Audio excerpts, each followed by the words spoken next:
નમસ્કાર, હું છું ગોપી ગાંગર. આપ જોઈ રહ્યા છો નિર્ભય ન્યૂઝ. ગુજરાત શું ઉડતા ગુજરાત બનવા જઈ રહ્યું છે? કારણ કે જે રીતે અહીંયા આગળ ડ્રગ્સ પકડાઈ રહ્યું છે, આમ તો હર્ષ સંઘવી એવું કહે છે કે ડ્રગ્સ દરિયામાં હોય ત્યાં જ તેમની પોલીસને ખબર પડી જાય છે, પણ સુરત જે હર્ષ સંઘવીનું પોતાનું ગઢ કહેવાય અને તેમાંથી છેલ્લા એક અઠવાડિયામાં 3 કેસ મળ્યા અને જે છેલ્લે ગઈકાલે જે અરેસ્ટ કરવામાં આવી એ તો ભારતીય જનતા પાર્ટીનો કાર્યકર્તા નીકળ્યો, જેના ફોટા હર્ષ સંઘવીથી લઈને CR પાટીલ બધા જ સાથે છે. આપણી સાથે આ જ વિષય પર વાતચીત કરવા જગદીશ મહેતા સર જોડાઈ ગયા છે. મહેતા સર, આપનું નિર્ભય ન્યૂઝમાં સ્વાગત છે. મારો સીધો સવાલ આપને એ છે કે આપને શું લાગી રહ્યું છે, જે રીતે ગુજરાતની અંદર સુરતમાં જ પહેલા ડ્રગ્સ બનાવવાની ફેક્ટરી મળી, ત્યારબાદ ડ્રગ્સ પકડાયું, હવે એ ડ્રગ્સ વેચનાર પેડલર જે છે એ ભારતીય જનતા પાર્ટીનો નીકળ્યો. ક્યાંક ને ક્યાંક આ આખો ધંધો જ ભારતીય જનતા પાર્ટીના નાક નીચે કરવામાં આવી રહ્યો છે.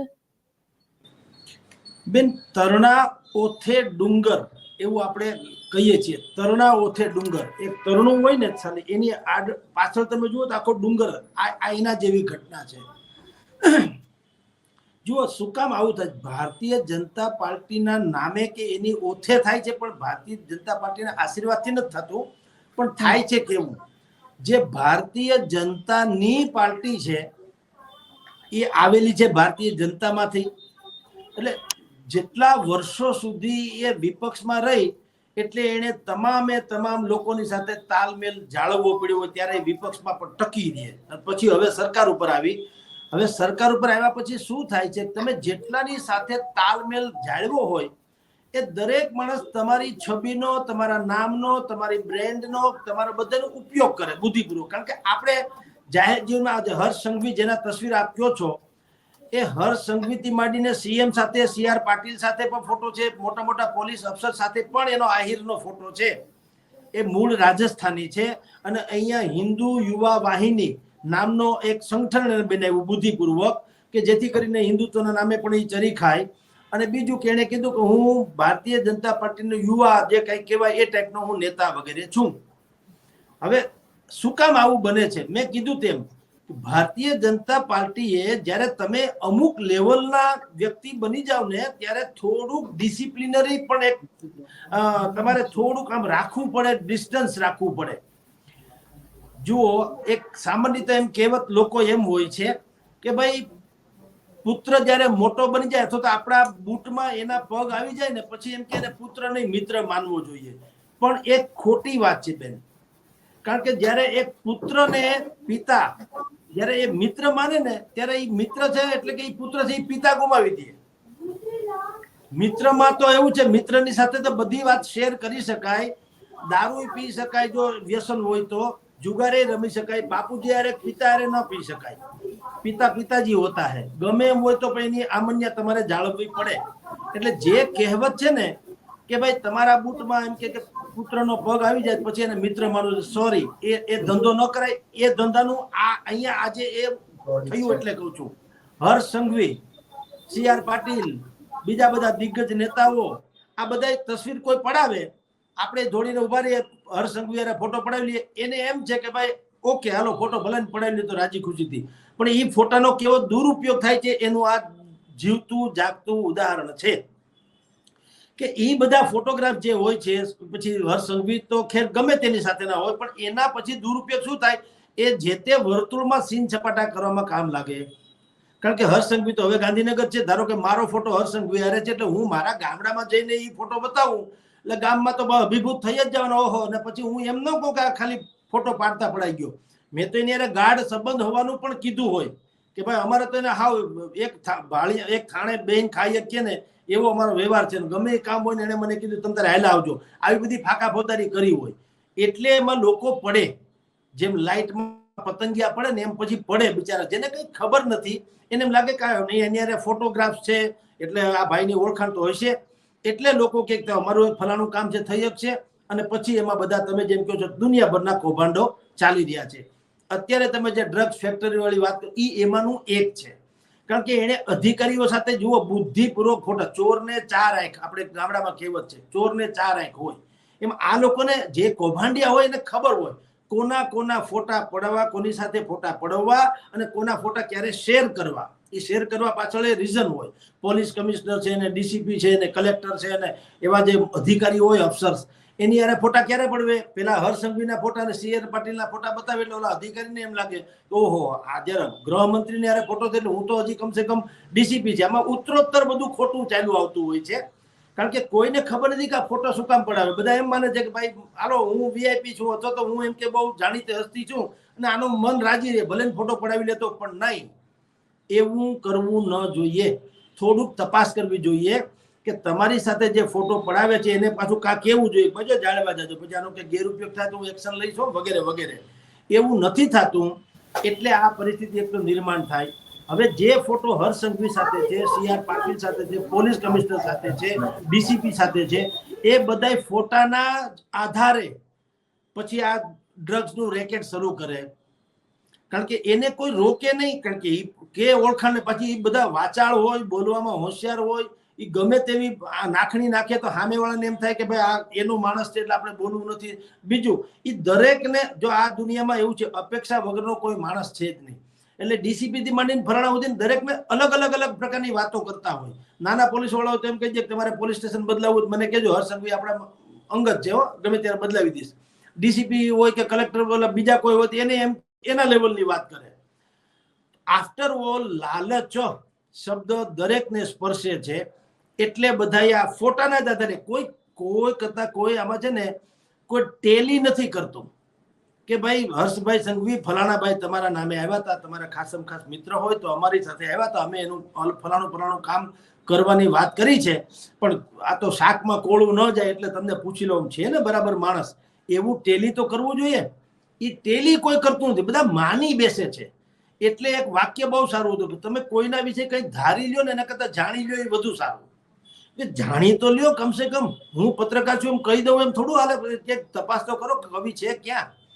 આવી રીતે ન થવું એટલે પછી એક તો એ રેકેટ આવેલું, અને રેકેટમાં આપની જાણ ખાતર બેન જેટલા ડ્રગ્સ કચ્છથી માંડીને એની બોર્ડરથી જે પકડાય છે, આપની જાણ ખાતર પકડાય છે, એ એક ષડયંત્ર છે. એ પકડાતા નથી, પકડાવવા માટે મોકલવામાં આવનારા ડ્રગ્સના પેકેટ છે. કારણ કે તમે અહીંયા એટલા પકડો એટલે એના 4 ગણા બીજી જગ્યાએ ઉતરી જાય, એમ કહું છું. આ ડ્રગ આરડીએક્સ જેવું છે. પોરબંદરમાં એક જમાનામાં મમ્મુ મિયા કરીને એક માણસ હતો જેને આરડીએક્સ નો ધંધો કરતો હતો. મમ્મુ મિયા પમ્મુ મિયા કહેતા હતા. એનો પણ આ જ ધંધો હતો. હા, એનો પણ આ જ ધંધો હતો કે એ ડ્રગ્સ ઉતારે ફલાણે ઠેકાણે. બીજું જુઓ કેવું રેકેટ હતું. એ પત્રકારોની બુદ્ધિપૂર્વક ફોન કરતા, મમ્મુ મિયા પંજુ મિયા યાદ રાખજો, લાગતા વળગતા પત્રકારોને ફોન કરતા કે ફલાણે ગોસાવારામાં, દાખલા તરીકે પોરબંદરના ગોસાવારામાં આરડીએક્સ ઉતરવાનો છે. હવે આપણામાં પાછું ભગવાનની દયા છે, કોઈનામાં એમ નથી કે કોઈ રિસર્ચ કરીએ, ઓહો એક્સક્લુઝિવ માની લે, સમજ્યા? એટલે મંડે 8 કોલમ લખવા, આપણી ભાષામાં કહું છું, અડધું પાનું ભરાય એટલું લખે. ગોસાવારામાં કે આરડીએક્સ ઉતરવાની છે, અમારા આધારભૂત સૂત્રો મળ્યું છે, ફલાણું ઢીકણું. હવે એમાં આપણે થોડાક હાઈલાઇટ થઈ જઈએ એટલે આપણે ફૂલીને ફાળકો થઈ જઈએ. તંત્રવાળાને પછી ઓલા તંત્રવાળા ફોન કરે કે ભાઈ ગોસાવારામાં ઉતરો, તમે લખ્યું તો ભાઈ અમને આવા ઇનપુટ્સ મળ્યા છે, તમે ત્યાં ઉતરો. અને પાછું મળે ખરું, પાછું 2, 5, 10 પડીકા મળે ખરું. મળે એટલે કહો અમારી ઇમ્પેક્ટ અમે લખ્યું એમ થયું અમે. પણ કોઈ એમ નથી કહેતા કે ભાઈ તમે 5 પડીકા અહીંયા પકડ્યા, 25 ઓલી કર ઉતરી ગયા, એમ કહું છું. અને દુનિયામાં ક્યાંય સાંભળ્યું લાખો કરોડો રૂપિયાના પેકેટ એમ દરિયામાં કોઈ વેતા મૂકી દેવું ક્યાંય સાંભળ્યું જગતમાં? એક સામાન્ય પાકીટ કે આપણા ચપ્પલ ચોરે મુકાઈ ગયા હોય તો આપણે ગોતવા માટે ક્યાં ને ક્યાં જતા હોય. મંદિરમાં આપણા ચપ્પલ ન મળે તો આપણે પેલા તો ફંફોડી મારીએ, દુનિયાભરના ચપ્પલ જોઈ લઈએ, હાવ ન મળે તો ત્યાંથી ઘરે આવીએ, કહીએ બાપા એમ. તો એવડા મોટા સામાન્ય વાતોમાં આવું છે તો આવડા મોટા પેકેટ જેની કિંમત તમે જો લાખો કરોડોમાં અંકાય છે, અને પાછા એનો પોલીસનું ડિપાર્ટમેન્ટ, ડ્રગ્સ એટલે કે કસ્ટમ્સ ડિપાર્ટમેન્ટથી માંડીને મરીનના બધા જે છે અધિકારીઓ પાછા પેકેટ ગોઠવે, એની પ્રેસ કોન્ફરન્સ થાય અને મોટો મીર માર્યો, બધા હા હી કરીને જુઓ અમે બધું પકડ્યું.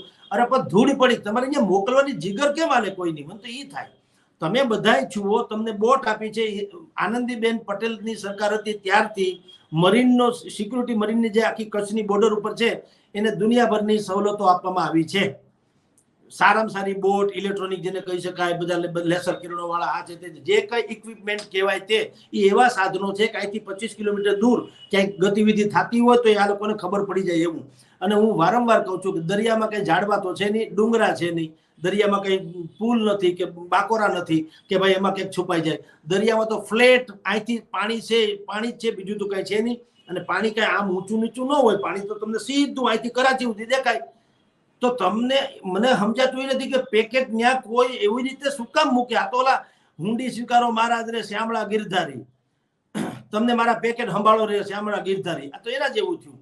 કોઈ પેકેટ મૂકી જાય સમજીને મૂકે, ખબર છે 5 તમને પકડવા હાટું 25 ઓલાને લેવા હાટું.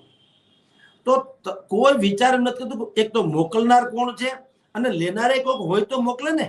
એમને દરિયાને અર્પણ કરી દીધું કોઈએ ડ્રગ્સ દરિયાને કે ભાઈ તમે તાર પીવો મજા કરો. દરિયો વ્યસની છે નહીં, વ્યસની તો આપણે લોકો છીએ. એટલે આખું રેકેટ બેન છે, ચાલે છે ઉલ્લુ બનાવવાનું. અને બધાય પાછા જસ લેતા ફરે છે. શેમ શરમાવું જોઈએ. મારા પ્રેસમાંથી હું રોજ એમ કહું કે હું રોજ 2 આઈટમ અમારી જે ચૂકી ગઈ છે ને એ રોજ હું શોધી કાઢું છું કે આ 2 આઈટમ અમે મેઇન ચૂકી ગયા, આજે બીજી 2 શોધી કાઢી, આ મેઇન ચૂકી ગયા. તો મારે રાજીનામું દઈ દેવું જોઈએ. એમાં ગૌરવ ન અનુભવાય કે મારી આવડત ને, કે આવડત તો એ કહેવાય કે હું 2 મેટર વધુ લેવડાવું બીજા બધાની કમ્પેરમાં. એટલે અહીંયા પણ એ જ પરિસ્થિતિ થાય છે. ભારતીય જનતા પાર્ટીના કાર્યકર કે હોદ્દેદારોનું નામ જ્યારે વટાવતું હોય કોઈ ટેલી નથી કરતું, બીજા ન કરે તો ગળ્યું. ભારતીય જનતા પાર્ટીએ કરવું જોઈએ ને ભાઈ, તમે ફલાણા તમારી જાતને ભારતીય જનતા પાર્ટીના યુવા નેતા ફલાણા ગણાવો છો તો તમારું બેઝિકલી ક્યાં છે, શું છે શું નહીં, કાંઈ નહીં. એટલે એમને આખું શાકમાં કોળું વયું ગયું. એટલે આ ડ્રગ્સ છે ને આપની જાણ પણ સર સવાલ અહીંયા એ છે ને કે અત્યાર સુધી કંઈ પણ થાય એટલે હર્ષ સંઘવી પોતે પ્રેસ કોન્ફરન્સ કરે જ્યારે પણ ડ્રગ્સ પકડાય અને પછી એમ કે અમે કોઈને છોડીશું નહીં, દરિયાની અંદર પણ અમને જે મળશે અમે એની ઉપર કાર્યવાહી કરીશું. અને આમ જેને કહેવાય ને કે ચમરબંધીને છોડવાની વાતો કરે છે હર્ષ સંઘવી કે અમે ક્યારેય જ કોઈ ચમરબંધીને છોડીશું નહીં. આ તો ભારતીય જનતા પાર્ટીનો યુવા નેતા પકડાયો છે. હવે એક્શનમાં આવશે ખરી આ સરકાર? કારણ કે અત્યાર સુધી તો ક્યારે એક્શનમાં દેખાઈ નથી. જુઓ, અમુક મોટા માણસો હોય ને એની કસોટી પોતે સમયે કરતો હોય ને પોતાની જાતે કસોટી કરવાનો વારો. અત્યારે આખું ગુજરાત કોઈ ના બોલે તો એને સાબિત કરવું રહ્યું કે હું કોઈને છોડીશ નહીં. હવે ન કરે કાંઈ તો આપોઆપ પછી કે છે કે બધા જેમ આપણે કહીએ ને એને ગમતું નથી. હર્ષ સંઘવી વિશે આપણે કહીએ છીએ કે વારંવાર એક કેસેટ વગાડે તો એ વાત એને ગમી નહીં, પણ ન ગમે તમે કરો તો છો જ એવું. તમે કેમ ધડો નથી બતાવતા? પછી પત્રકારો કે બીજા ટીવી વિશ્લેષકો કે તો ખરી ને. આ કેસમાં હાલો બીજા બધા ડ્રગ્સ કેસમાં તો પેડલર પકડાના નથી કે હેન્ડલર પકડાના નથી કે મોકલવાળા રામ જાણે કોણ છે, એ તો તમારું સ્કેન્ડલ જે હોય તે. પણ એ છોડો, આમાં તો ગુજરાતીમાં છે ભાઈ પોતે કોણ છે કોણ નહીં તો કન્ફર્મ છે. પકડાયો છે એ પકડી લીધો ભાઈને, પણ ધડારૂપ સજા ક્યાં પકડી એટલે એ તો હમણાં છૂટશે જામીન બામીન ઉપરથી, કાંક 2-4 મહિના જેલમાં રહીને પાછો છૂટી જશે. એને તમે પૂછ્યું કેમ નહીં એને કે અમારે પકડાવવું છે શું? એ ભાઈ નથી પકડવો. તમે ડ્રગ્સ ક્યાંથી લઈ આવો છો? પેલી વાત તો એની આખી જે સિન્ડિકેટ છે એને શોધવી પડે. બીજું એનાથી પણ વિશેષ અહીંયા આપો છો કોને? કારણ કે મોટા ભાગે સાહેબ મોટી જે ખાનગી શાળાઓ છે, જે કિંમતી શાળાઓ છે હોસ્ટેલ સાથેની, એમાં ડ્રગ્સ સપ્લાય થાય છે. અને છોકરાઓ જે છે ભણતા હોય ઇનોસન્ટ, એને બિચારાને ખબર નથી હોતી, એવા છોકરાઓને પેડલર એટલે કે વેચાણ કરતા બનાવવામાં આવે છે. કારણ કે બહારના દેશના લોકો પણ અહીંયા અમારા રાજકોટમાં આવું થાય છે કે નામ્બિયાના અને આ દક્ષિણ આફ્રિકાના કેટલાય બાજુના છોકરા અહીંયા ભણે છે કહેવાતી યુનિવર્સિટીઓમાં. હવે ભણે છે એટલે ત્યાં આપણે અહીંયા ગાંધીનું ગુજરાત છે, ત્યાં દક્ષિણ આફ્રિકામાં ગાંધીનું ગુજરાત એવું કઈ છે નહીં. ત્યાં તો દારૂ પીવાની છૂટ છે, બધું છૂટ જ છે. હવે એ લોકો એ કલ્ચરમાંથી અહીંયા આવે, હવે એના વગર તો હાલવાનું નહીં. અહીંયા તો એક યુનિવર્સિટી એવી હતી કે જ્યાં ગાંજાનું વાવેતર કરવામાં આવ્યું હતું બાકાયદા, એ લોકોએ પીવા હાટું, બોલો, પછી પકડાણો. એટલે એવી જે લોકો છે ને એવી જે યુનિવર્સિટી છે, તો સવાલ એ છે કે પકડવાની જરૂર એ છે, આ ભાઈને પકડવાની નહીં. પકડવાનું એ છે કે તમે કોને આપો છો, ક્યારથી આપો છો, કેટલું આપો છો રેગ્યુલર. કારણ કે સૌથી મોટું તો આપણી હાલત ઉડતા ગુજરાત જેવી, જેમ આપે પોતે કીધું બરાબર કીધું આપે, આ ઉડતા ગુજરાત બની રહ્યું છે ઉડતા પંજાબની જેમ. લોકોની પાસે બેન પૈસા, અહીંયા ગુજરાતમાં જમીન મકાનના કારણે આવા લોકોની વાત કરું છું, ગરીબો છે, ગરીબોની તો વાત આખી જુદી છે, મહેનતનું એ જુદી વાત છે. પણ અહીંયા ખાનગી શાળાઓમાં ભયંકર ફી ભરીને જે ભણતા હોય એ ભણાવવાની ઈચ્છા માવતરની હોય, છોકરાઓની નહીં. બધા છોકરાને ભણવું ન હોય.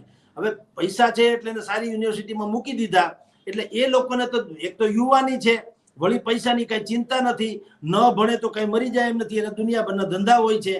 એટલે જે ફાજલ સમય જે છે એ હંમેશા આવી રીતે ગેર પ્રવૃત્તિમાં જ વપરાય. ક્યારે મેં એવું નથી મળ્યું કોઈ યુવાન ફ્રી હોય ચાલો આજ શ્રીમદ ભાગવત ગીતા વાંચી લો, મારી પાસે ટાઈમ છે તો એ ફિલ્મ જોવા જાય પણ ભાગવત ગીતા નહીં વાંચે. એ જ પ્રોબ્લેમ છે આપણામાં. એટલે આવે ઠેકાણે જ્યાં ડ્રગ્સ આ પેડલર્સ છે ને છોકરાઓને મોકલે, ગરીબો એને એમ કે આ એક પેકેટ કે પડીકું તું સામે, ભિખારી લોકોનો પણ ઉપયોગ થાય છે બેન, આપની જાણ ખાતર. તમે જુઓ દરેકને નેત્ર કોઈને ગમે ભિખારી, રોજે રોજ અપમાનિત થનારી પ્રજા કોઈ હોય, તમે ને મને આપણે કોઈ થોડું કહી દે તો આપણે એનું ઘર છાંડી જાય કે હવે આપણે કોઈ દી જવું નથી. એને બદલે તમે રોજ જેને આપણે ધૂતકારીએ છીએ, તિરસ્કૃત કરીએ છીએ, છતાં એ જીવે છે ને ભીખ માગીને રહે છે ને, એને ભીખની પણ પડી નથી. ભીખ તો બનાવ છે, કાયદેસર દેખાડો છે. મૂળ ઈ જે છે ને પેડલરો હોય છે મોટા ભાગના, બધું ભલે નથી હોતું, મોટા ભાગના છે ને બુદ્ધિપૂર્વક પેડલરો હોય છે. કોઈએ આજ સુધી તપાસ કરી કે ભિખારીની મહિલા હોય એના છોકરા કોઈ મોટા કેમ નથી થતા? એ હંમેશા ખોળામાં નાનું નાનું છોકરું લઈને જ ઊભું, એના છોકરા મોટા કા નથી થતા? એક વાત. બીજું, જગતનું કોઈ છોકરું 6-7 કલાક હૂતું રહીએ એવું સાંભળ્યું ક્યાંય? આપણે કઈ આપણે એલિયન્સ તો નથી. આપણા ઘરમાં નાના બાળકો છે, બીજા બધા પડોશમાં છે, નાના ઢીંગલા તો રમતા હોય, રડતા હોય, એને તો દૂધ આપવું પડે, એને ગમે હોય. છોકરા કોઈ ચંચળ જ હોય ને, એની છોકરા જે ટીંગાડીને ફરતા હોય એ છોકરું 7-7 કલાક સુધી, 6-6 કલાક સુધી સૂતું શું કામ રહે છે? સાહેબ એને ઘેરના ઇન્જેક્શન આપી દેવામાં આવે. એ છોકરા કોકના હોય ઉઠાવેલા, એટલે એને કઈ લાગણી હોય નહીં. ઘેરનું ઇન્જેક્શન આપેલું છોકરું હૂતું રહે. એ હૂતું રહે આપણે એના નામે ભીખ માંગીએ, આપણને કે જો આ બાળક છે એને પૈસા બોલ. આપણે બધા દયા ધર્મ કા મૂલ હે ને પાપ મૂલ અભિમાન, આપણે ઓહો કરીને મંડીએ દાણો દેવા. પણ ખબર નથી, કોઈ પૂછતું નથી કે ભાઈ આના છોકરા કોઈ દી મોટા કા નથી થતા? એક વાત. અને છોકરું ચંચળ હોવું જોઈએ, કાં કોઈ દી જાગ્યું ને રડતું નથી. એટલે આ બધું જ સ્કેન્ડલ છે. આપણે જેને દયા ધર્મ ને દયા નહીં, હવે તો દરેક બાબતોમાં આપણે બહુ ચોકસાઈ કરવાની જરૂર છે. એટલે આ જે ભાઈને ભારતીય જનતા પાર્ટી વાળા માણસને જેને પકડ્યો, દાવો જેનો એનો દાવો છે કે હું ભાજપનો ગામમાં કેતો ફરે છે. ભાજપ વાળાએ નથી કીધું કે અમારો છે, પણ એ ગામમાં એના પ્રોફાઇલમાં લખેલું છે, એના પ્રોફાઇલમાં લખેલું છે ભારતીય જનતા પાર્ટી લઘુમતી મોરચાનો એ મેમ્બર છે, અને એના પ્રોફાઇલમાં લખેલું છે એ યોગી આદિત્યનાથની એન્ટી ડ્રગ્સ મુવમેન્ટમાં પણ જોડાયેલો. બોલો, અને હવે પછી પ્રો થઈ ગયો એમ ને, એન્ટી ને બદલે. એટલે કહું છું બેન કે આ દરેક જગ્યાએ આ પરિસ્થિતિ છે. અને હર સંઘવીથી માંડીને કોઈ પણ, હું તમને કહું, જ્યાં સુધી જુઓ ભય બિન પ્રીતિ નાહી, જ્યાં સુધી તમે ધડારૂપ સજા કોઈને ન કરો બેન, ત્યાં સુધી જગતમાં તમામ બદીઓની છે ને આપણે ડિબેટ કરીએ અને બાકી બદીઓ બધી ચાલતી રહેવાની છે. આમાંય તમે જુઓ 50 જણાની ભલામણ આવશે. તમારી જાણ સુરતમાં જો આની ફેક્ટરી પકડાતી હોય, હમણાં 2-3 દી પહેલા નકલી બીજી એક ફેક્ટરી પકડાતી હતી કાયદેસરની, તો તમે તો ધડારૂપ સજા ક્યાં? અને એટલે એનો મતલબ એવો માનવાનો સર કે ક્યાંય આપણા કાનૂનમાં કોઈ એવી સજા જનરલી હજી સુધી તો ડ્રગ્સના કેસમાં સ્ટ્રોંગ સજા થઈ નથી, અને કદાચ આ કોઈ ડર જ નથી રહ્યો કાનૂનનો હવે. ના ના, એવું નથી બેન. યોગી આદિત્યનાથ થી માફિયા શું કામ ફાટી પડે? એ ભારતમાં બંધારણ પ્રમાણે કામ કરે છે ને. એને ક્યાં ઉત્તર પ્રદેશ જે છે એનો કોઈ અલગ સંવિધાન છે? નહીં. એ કરવું તો બધું જ થાય છે. કેજરીવાલને ઠાહી દીધો કે નહીં? મંત્રી છે, મુખ્યમંત્રી છે. કરવું હોય તો તમે બધું કરી શકો એમ છો, સમજી લ્યો. નથી કરવું એનો ડખો છે. અને ખાલી ફાકા તમે વિચાર કરો, કસ્ટમ વાળાને સંઘવી સાહેબે અનેક વખત એને ઇનામ આપ્યા, લ્યો કે ભાઈ તમે આ એટલું ડ્રગ્સ પકડી પાડ્યું, ઇનામ. અરે હું કોઈને સજા કરવી જોઈએ કે ભાઈ તમે જયારે સજાગ છો તો ત્યાંથી મોકલો. તમને રાખ્યા શું કરવા? આપણી કા ગણવા? તમને શું કામ રાખ્યા છે? તો કોણ મોકલનાર છે? કોણ? અચ્છા, તમે હું કામ એ બધા ઉહેડી લીધા ભેગા, દરિયામાંથી ભેગા હું કામ કરી લીધા? તમે એક પર ખૂણામાં બેસીને જોતું હોત તો કોઈ લેવા તો આવશે ને જગદીશભાઈ, કે નહીં આવે? તો લેવા આવે છે પછી એને ચાર પડો ને. દારૂના ખટારા પણ રાજસ્થાનથી બેન આવે છે અહીંયા ગુજરાતમાં. કેટલી ચેકપોસ્ટ હશે મને વિચાર કરો. એ ચેકપોસ્ટ વાળાને ન કાઢી મૂકવા જોઈએ? અહીંયા સુધી આખો ખટારો દારૂનો પહોંચે, ગોંડલ સુધી પહોંચે. પાછા અહીંયા એટલે ગોંડલ સુધી કહું છું, રાજસ્થાન થી ગોંડલ. તમે વિચાર તો કરો. અને એ સ્ટેટ મોનિટરિંગ સેલ ઈ દરોડો પાડે, ગોંડલ વાળાને ખબર ન હોય. તમે આ કઈ બેવકૂફ છે પ્રજા કે કોઈને ખબર ન પડે? ગોંડલની પોલીસને ખબર ન પડે ને હું તમને કહું સ્ટેટ મોનિટરિંગ સેલ ને ખબર પડે? એ તો 25-30 જણાનું યુનિટ છે, પણ હું છે નિર્લિપ્ત રોય છે, નિષ્ઠાની ચરમસીમા છે. કોઈના બાપની હાડી બાર રાખે નહીં.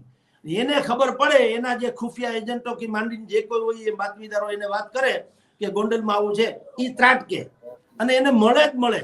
પણ હર સંગીતી માંડીને બધાએ શું કર્યું, ગોંડલની આખી પોલીસને બદલી કરી નાખવી જોઈએ, મોકલવી જોઈએ બીજે ક્યાંક રણમાં, કચ્છમાં. કે ભાઈ તમને ખબર ના પડે, તમને રાખ્યા શું કરવા? તમે પોલીસ છો, તમને ખબર ના પડતી તો બોધા લોકોનું કામે શું છે? હું તમને એમ કહું, એ તારે ખાલી પગાર ખાવાનો બેઠે બેઠે. સોરી, એટલે ઈ ધડારૂપ આપણે કહીએ છીએ. કોઈ સેન્સમાં ક્યાંય ધડારૂપ સજા. અરે તમે કાયદાના ઓઠા, મેં તમને કીધું તો ખરી કે ઉત્તર પ્રદેશમાં કાયદો તો ભારતનો જ લાગુ પડે કે નહીં? કેમ ઠાઈ દીધા, ઢીસુમ કરીને ઢાળી દીધા કે નહીં? આપણી નજર સામે ઢાળી દીધા. પાછા લાઈવ ટેલિકાસ્ટ થાય છે, એમ નહીં કે છુપા છુપી. ઓલો ભાઈ પકડ્યો તો એક ભાઈ, હા કાયદેસર માન્ય કે માફિયાઓની બધાને ઠામમાં જ નાખ્યા, કેટલાકને જેલમાં નાખી દીધા. અને ઈ જેલમાં નાખેલા માફિયાઓ એના વકીલને કહે છે કે જામીન ન મળે એવું કરજો. મળે એવું નહીં, અમને જેલમાં કમસે કમ સલામત જીવીએ તો ખરા, બહાર નીકળે એન્કાઉન્ટર છે નક્કી છે. તો ઈ ફરક છે.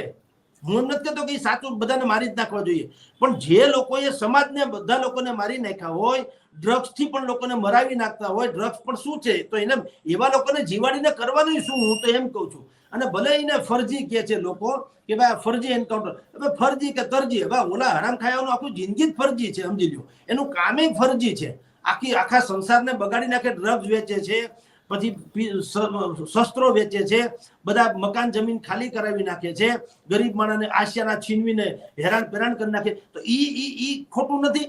એને આપણે એન્કાઉન્ટર કરીએ ફરજી, તો તમે જે આ કર્યું એનું શું મને? અને જે લોકો આવા લોકોની વકાલત કરવા આવે ને એને કેવું જોઈએ કે પેલા તું એક કામ કર, પછી વકાલત કરજે.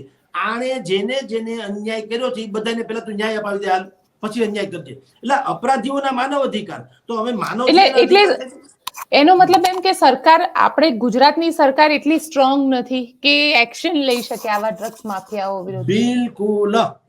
બિલકુલ સ્ટ્રોંગ નથી એવું એને હજારો વખત સાબિત કરી દીધું કે અમે સ્ટ્રોંગ નથી. આ વાતો કરવામાં છે મોટી, પણ કોઈ પગલા ભરવામાં હજી સુધી કઈ સ્ટ્રોંગ નથી.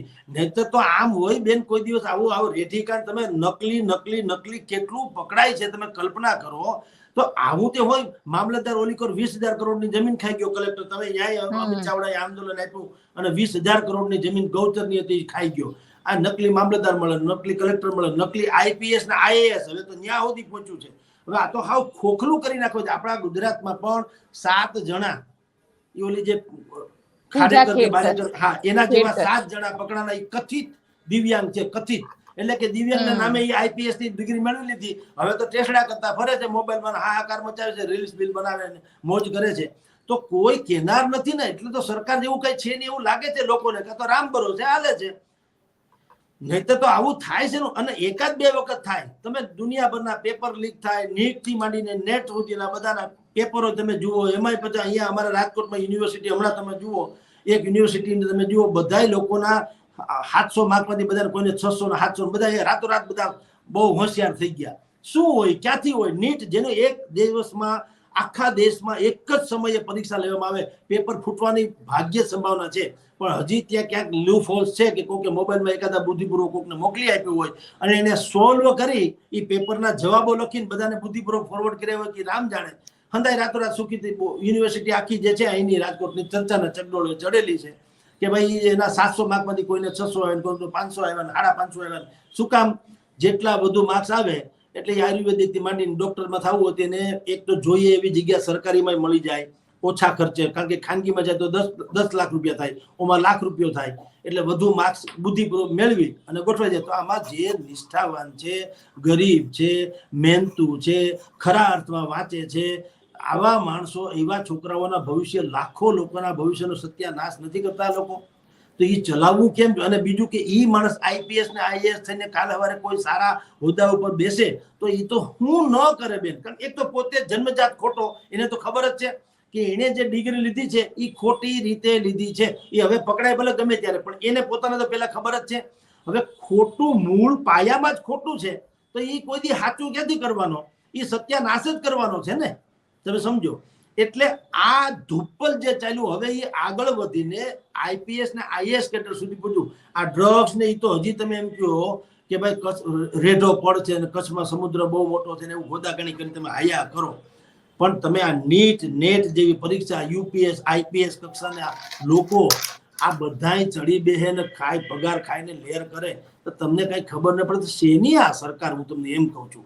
તો પ્રજાએ કંટાળે તો ખરી ને કે કઈક વ્યવસ્થા તો હોવી જોઈએ. મારે અહીંયા એવું હોય કોઈ દી ભાઈ એક ખબર છે એક જજ એવા બન્યા હતા, એ નિવૃત્ત થઈ ગયા 500-600 તો ચુકાદાને આપી દે, પછી ખબર પડી કે હાવ ખોટા હતા, આવો જજ નામનો કોઈ વ્યક્તિ છે જ નહીં, એ છાપામાં આવ્યું હતું. આ રીતે ધુપ્પલ જે ચાલે છે બેન, એનાથી લોકો ત્રાહીમામ પોકારી ગયા છે. અને એમાંય આ ભાજપના નામે જે ચરી ખાય છે એનું વેરિફિકેશન નથી થતું. જે અત્યારે આપણે જે ચર્ચા કરી રહ્યા છે કે તમે જુઓ સડો કઈ હદે બધામાં પહોંચ્યો છે. સડો એ ખાલી પ્રોફાઇલ ઉપર મૂકીને નથી, એના છેડા હટતા જ છે બેન. લખી રાખો, આટલી જીગર તો જ કરે. એને બધા ફોટાનો જે દુરુપયોગ કર્યો, હર્ષ સંઘવીથી માંડીને સીએમ સાહેબનો કે CR પાટીલ સાહેબનો કે જેનો કર્યો હોય એનો, એને એ દુરુપયોગ કર્યો સમજીને. નહીં, પાછળના બધા લોજિક હોય છે સાહેબ, એમાં એ જે એને કાળા ધોળા કર્યા હોય તે, પણ કોઈ વેરીફાઈ શું કામ ન કરે? તમે સમજો. પ્રધાનો તો ખેર એમ કે ભાઈ અમે જાહેર જીવનના માણસ, અમારી ત્યાં ગમે મારા ફોટા પડાવી જાય, પણ તમે ઇન્ડિવિજ્યુઅલ ફોટોગ્રાફ છે પાછા બુદ્ધિપૂર્વકના, તમને હાર પહેરાવે છે, હાર પહેરાવો છો. એટલે જ તો કિરણ પટેલ જેવા લોકો આવે છે બિલકુલ જે Z+ સિક્યોરિટી લઈને કાશ્મીરમાં ફરે છે, જ્યાં આગળ દેશ માટે ખતરો કહી શકાય. અને અત્યારે તમે જુઓ બેન, એ પ્રકરણ પર જુઓ, આપણે ત્યાં આ હિન્દુસ્તાનમાં પ્રોબ્લેમ આ છે, ગુજરાતથી માંડીને દેશ સુધીમાં. એ કિરણ પટેલનું અત્યારે શું થયું કઈ ખબર પડી? શું કામ ભાઈ ડાકો ડોંબો રાખો છે? એને ધડારૂપ સજા થવી જોઈએ ને, પ્રજાને બીજો કિરણ પટેલ ન પાકે એના જેવી વ્યવસ્થા કરવી જોઈએ. સરકારે તો જાહેર પ્રેસ કોન્ફરન્સ કરીને આ જે પડીકા પકડે છે ડ્રગ્સના, અને એનું તમે હો કરીને આવો છો, તો આ કિરણ પટેલનું હું કર્યું નહીં, છેડા નીકળ્યા હોય. કિરણ પટેલે પણ અહીંયા સુધી સીન નાખ્યો હોય ને, અમથો ન નાખ્યો હોય, એના છેડા નીકળ્યા હોય ક્યાંક ક્યાંક. હવે પછી તેરી બી ચૂપ મેરી બી ચૂપ, કારણ કે ઓલો કે હું તારી ઉખાડી નાખીશ, આગળ ખેલ નાખીશ, તો એમ તો પછી થઈ ગયા ગાય જેવા. એટલે એનું હવે હું છું પાછું રામ જાણે. એટલે કઈ જેવો તેવો અપરાધ છે કે તમે કાશ્મીરમાં જાઓ છો, બોર્ડર ઉપર જાઓ છો, લદ્દાખ વગેરેની. આ તો સારું થયું કે હજી એને ખાલી સીન સપાટા જ કર્યા. માની લો કે ત્રાસવાદી હોત તો શું કરતા? આપણું આખું હેડક્વાર્ટર ઉડાડી દે, અથવા તો કોઈ ખુફિયા એજન્સી તરીકે બધું કરાવી નાખે. અને ધુપ્પલની ચરમસીમા જુઓ, ન્યાના સૈનિકો પર સલામ મારે ને કોઈને કઈ ખબર ન પડે, સર્કિટ હાઉસમાં ઉતરે ને લાલ લાઈટ ને ટાવ ટાવ કરતા આવે ને, તમે કલ્પના તો કરો. એટલે ધુપ્પલની બેન ચરમસીમા છે.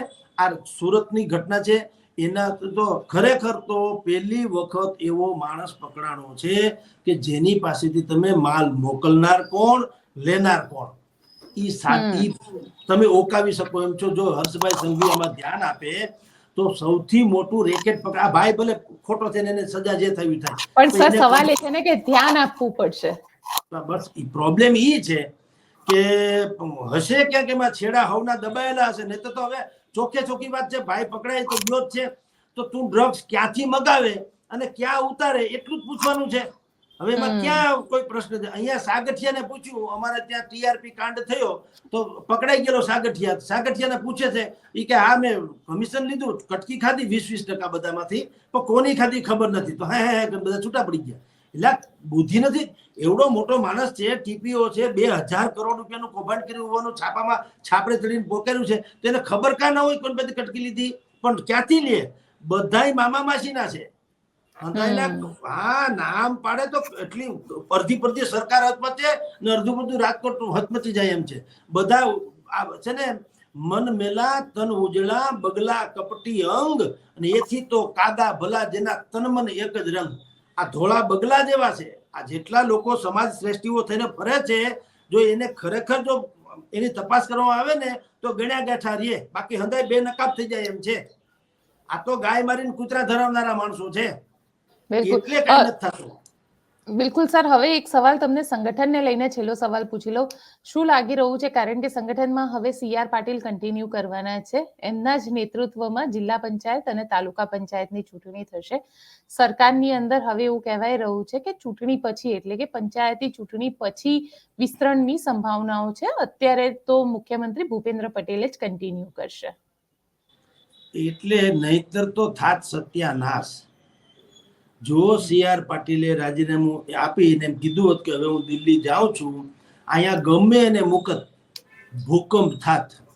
તમે જુઓ વચ્ચે વચ્ચે સંજય કોરડિયા જુનાગઢથી માંડી અને કુમાર કાનાણી સુધીના સુરત થી માંડીને બધા પેલા પત્રો લખતા હતા ને, પ્રજાની પીડા બહુ મંડ્યા હતા વ્યક્ત કરવા, લોકોને મુશ્કેલી છે, લોકોને મુશ્કેલી છે, તંત્ર જવાબ દેતું નથી, અધિકારીઓ છાકટા થઈને ફરે છે, ધારાસભ્યોનું માન નથી રાખતા, હવે કેમ ગાય જેવા થઈ ગયા?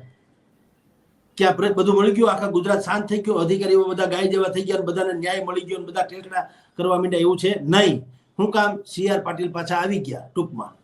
અને આ વ્યક્તિ જે છે એને ભલે બીજું બધું ગમે એમ, એ સંગઠનમાં સત્યાનાશ થયો છે થોડોક વાકાતરા, એ જુદી વાત, એ પછી ડિબેટ છે, પણ મૂળ એની ધાક તો છે, શાખ પછીની વાત છે, ધાક તો છે જ. એણે આવા સંજોગોમાં પણ ભારતીય જનતા પાર્ટીને લોકસભામાં હેટ્રિક કરાવી દીધી. એ કેન્દ્રમાં મંત્રી છે, ગુડ બુકમાં છે, અને એનો પડ્યો બોલ ઝુલાય. મુખ્યમંત્રીને કોઈ માને કે ન માને, CR પાટીલનો માન્યા વગર છૂટકો નથી, નહીતર એ તરફદારને મહાપુરમાં માનનારો માણસ છે.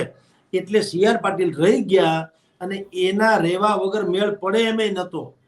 પણ સર, આ મેળ પાડવામાં ક્યાંક અસંતોષ વધી નહીં જાય? કારણ કે જે રીતે જ્યોતિ પંડ્યા હોય કે બધા નેતાઓએ પોતે, કારણ કે તમે જોવો જયેશ રાદડિયા હોય કે દિલીપ સાંઘાણી, જે રીતે વાત કરી હતી CR પાટીલની વિરુદ્ધમાં, એ અસંતોષ હવે કદાચ વધશે નહીં, કારણ કે એ તો ઉપરથી બે પથરા ભટકાય જેવી સ્થિતિ થશે, એનાથી તો તણખલા જડશે.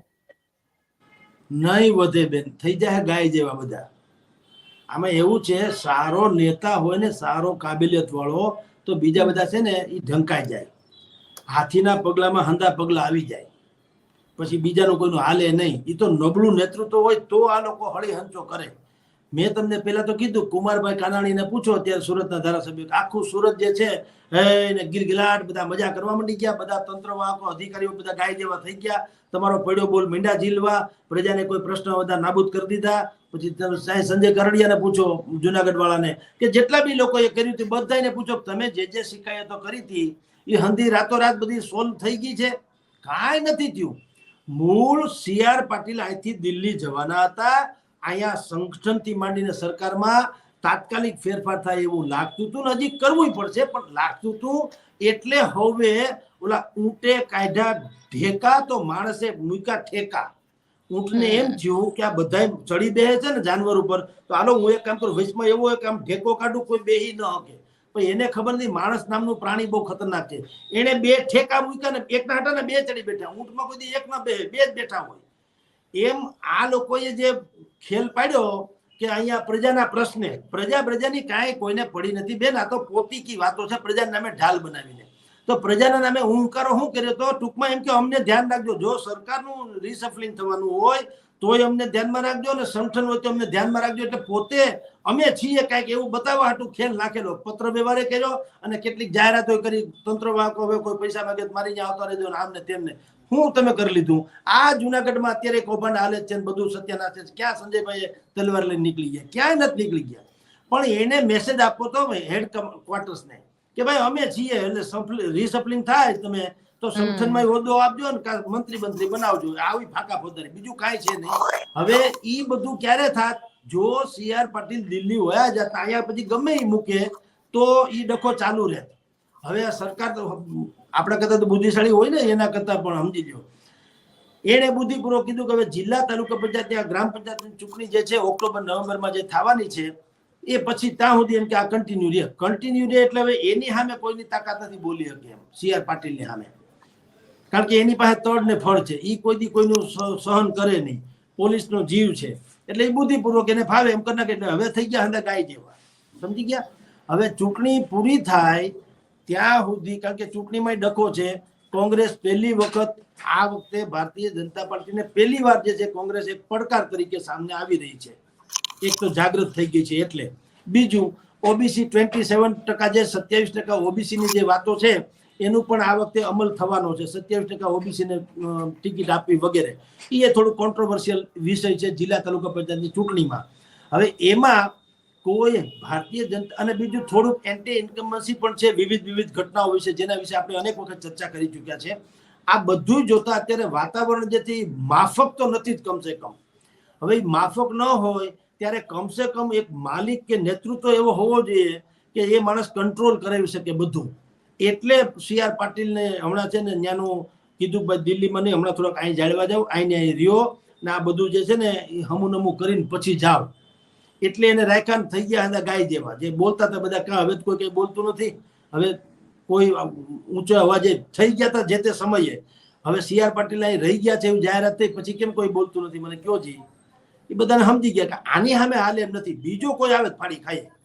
એટલે જિલ્લા તાલુકા પંચાયતની ચૂંટણીમાં પહેલી વખત ભારતીય જનતા પાર્ટીને ખરેખર સશક્ત એવા વિપક્ષનો સામનો કરવાનો વારો આવે એમ છે. જિગ્નેશ મેવાણીથી માંડી અને જેટલા લોકો કોંગ્રેસને સજીવન પાલભાઈ આંબલિયા છે કે ભાઈ લાલજીભાઈ દેસાઈ છે કે આ બધા છે ને કોંગ્રેસને આમ તમે જુઓ ને જેમ ધાણાની પણી હોય એમાંથી તમે પાણી છાંટો તો તાજા થઈ જાય ને એમાં તાજી કરી કોંગ્રેસને. એટલે પહેલી અને બીજું કે આ જે ચૂંટણી હવે થવાની છે ઓક્ટોબર નવેમ્બરમાં જિલ્લા તાલુકા એ ગ્રાસ રૂટ લેવલની ચૂંટણી છે. એમાં ખરી ખબર પડે કે તમને સરકાર વિશે લોકોનો અભિપ્રાય શું છે ને એ હવે ખરેખર ખબર પડશે. માપદંડ છે કારણ કે એમાં કોઈ વેવ્સ નથી હોતો કે કોઈ ચહેરો નથી હોતો. સીએમ ને પીએમ ના ચહેરો ન હોય, હિન્દુત્વથી માંડીને અછેથી આને વાલે એવો કોઈ વેવ્સ ન હોય. આમાં તો હું ઊભું મને મત આપવા મને વ્યક્તિગત ઓળખતા હોય પાછા, એટલે હવે એ સમજે કે આ ભાઈ દેવા જેવો છે કે નહીં એમ. એટલે આ ઓરિજિનલ એસિડ ટેસ્ટ છે ભારતીય જનતા પાર્ટીની વર્તમાન સરકારની ઓક્ટોબર નવેમ્બરમાં. એ ટેસ્ટ છે એસિડ ટેસ્ટ છે અને એમાં કાંઈ પીંજણ ન થાય ની ટેસ્ટ સાંગોપાંગ પાર પડી જાય એટલા માટે CR પાટીલને રાખવામાં આવ્યા અને એટલા માટે બીજા બધા જેટલા ધારાસભ્યો ઉલટતા હતા એ બધા ડાયા ડમરા થઈ ગયા. બિલકુલ સર, આપ અમારી સાથે જોડાયા તેના માટે આપનો ખૂબ ખૂબ આભાર. તો આ હતા જગદીશ મહેતા સર, જેમનું સ્પષ્ટ માનવું છે કે જે રીતે હર્ષ સંઘવી ક્યાંય કાર્યવાહી નથી કરી રહ્યા, એટલે ક્યાંક એક સરકારે પણ હવે એક્ઝામ્પલ સેટ કરવો પડશે કે કોઈ પણ વ્યક્તિ આ પ્રકારના કાર્યવાહી એટલે કે જે કાનૂની પ્રક્રિયા છે તેનાથી ડરે અને આ પ્રકારનો ક્રાઇમ જે છે તે કરતા રોકાય. આપ શું વિચારો છો? કોમેન્ટ બોક્સમાં ચોક્કસથી લખીને જણાવજો. અમારી ચેનલ નિર્ભય ન્યૂઝને લાઇક, શેર અને સબસ્ક્રાઇબ કરવાનું ભૂલશો નહીં. આભાર.